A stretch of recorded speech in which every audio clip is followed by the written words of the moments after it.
আমার অনেক ঘুম পেয়েছে, আমি সারাদিন বাসায় ঘুমাই। আমি কাজ করেছি, আমার কাছে কিন্তু খারাপ লাগেনি। হ্যাঁ, সবাই আমার আমার পারফরমেন্সের জন্য সবাই আমার কাছে প্লিজ আই থিঙ্ক আমার তটিনী, সাদিয়া, আইমান ওদের কাজ আমার বেশ ভালো লাগে। আরশ, অবশ্যই আলভি আমার খুব ভালো কো-আর্টিস্ট। কোটি মানুষের আস্থার ভালোবাসায় 11 বারের মতো দেশের 1 নম্বর রেফ্রিজারেটর ব্র্যান্ড ওয়ালটন। ভ্যালেন্টাইনের গল্প শেষ হয়ে গেছে, এখন ভ্যালেন্টাইনের পরে গেল এই সম্প্রতি গতকালই ভালোবাসা দিবস এবং ফাল্গুন উৎসব, দুটো উৎসব কিভাবে উদযাপন করলেন? আমার অনেক ঘুম পেয়েছে, আমি সারাদিন বাসায় ঘুমাই। যে কোনো পরিবর্তন যেটা মানসম্মত, যেটা সুস্থ পরিবর্তন, সেটা আসলে আমাদের উচিত সেটাকে আসলে ওয়েলকাম করা। আমি পার্সোনালি আমি old school, but at the same time আমি জাজমেন্টাল না। আগের গল্প ভালো ছিল, আমার সময়কার গল্প ভালো ছিল। হ্যাঁ, ইটস নট লাইক দ্যাট। আমিও চেষ্টা করি যুগের সাথে তাল মিলিয়ে কাজ করতে, এবং আমি কাজ করেছি, আমার কাছে কিন্তু খারাপ লাগেনি। হ্যাঁ, কিছু ডায়ালগ আমি যখন বলেছি যে আমি এই ডায়ালগটা দিতে চাই না, তখন কিন্তু আমাকে ডিরেক্টররা কখনো আশাহত করেনি। ওনারা আমার সাথে কোঅপারেট করেছেন, ইভেন আমার কো-আর্টিস্টও আমাকে কোঅপারেট করেছেন যখন আমি বলেছি যে না, আমি এই ডায়ালগটা দিতে চাই না, আমার কাছে মনে হচ্ছে যে ডায়ালগের মধ্যে একটু ডাবল মিনিং আছে। And at the same time এখন অনেক ভালো কাজ হচ্ছে। আসলে মোটামুটি সবাই ভালো করছে, নতুন যারা এসেছে তারা অ্যাকচুয়ালি মানে আমার মনে হচ্ছে ওরা মানে আগের থেকে ওরা নিজেদেরকে মেন্টালি প্রিপেয়ার করেই ওরা কাজ করতে এসেছে, যার মধ্যে তাই মানে আমার মনে হচ্ছে ওদের অ্যাক্টিংয়ের মধ্যে কোনো জড়তা নেই, which is very appreciable. I think আমার তটিনী, সাদিয়া, আইমান ওদের কাজ আমার বেশ ভালো লাগে। তারপর একটা মেয়ে আছে Niha, she is so pretty. এই তো আমার সবাইকে অনেক অনেক ভালো লেগেছে।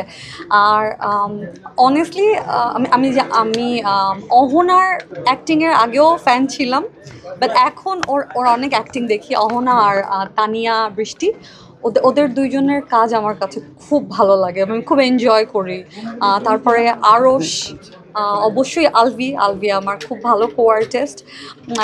ওদের কাজও আমার অনেক ভালো লাগে আর কি। আমি সরি, আমাকে এভাবে আসলে জিজ্ঞেস করলে আমি নাম ভুলে যাই। আমি এখনও জানি না আমি কীরকম ইনিশিয়েটিভ নিতে যাচ্ছি, বাট অনেস্টলি মানে আমি এত কাভারেজ পেয়ে এখন আমার কাছে মনে হচ্ছে যে আমার রেসপন্সিবিলিটি বেড়ে গেছে। আমি আসলে ডিসিশন নিতে একটু লেন্দি করি বরাবরই। আসলে কি বলবো, যেই গল্পটা আমার মনে হয় যে এই গল্পতে আসলে অ্যাক্ট্রেস প্রভা যে অনেক দিন ধরে ইন্ডাস্ট্রিতে যার কন্ট্রিবিউশন আছে, তো আমি একটা ক্যারেক্টার যদি করি, আমি আসলে আমার জায়গা থেকে আমি চেষ্টা করব যে গল্পটা যাতে আমাকে বেস করে একটু বেশি থাকুক। সো সেই আশায় আসলে আমার দিন যাচ্ছে, বাট লেটস সি। আসলে এগুলো তো আসলে সব কিছু ভাগ্যের ব্যাপার বা ভালো একটা কাজ।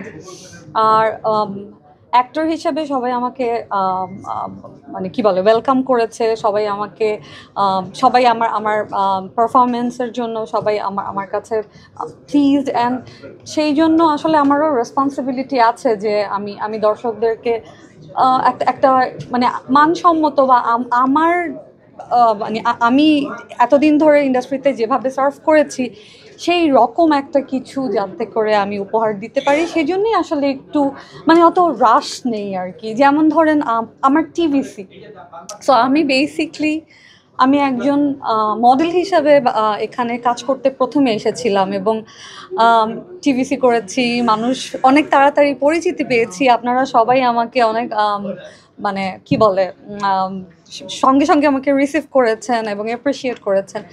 তো এখন যদি আমি আরও 10টা টিভিসি করে ফেলি কিন্তু সেগুলো ওই রকম মানসম্মত না হয়, তাহলে আমার মনে হয় আসলে এটাতে মানে তেমন কোনো বেনিফিট হবে না।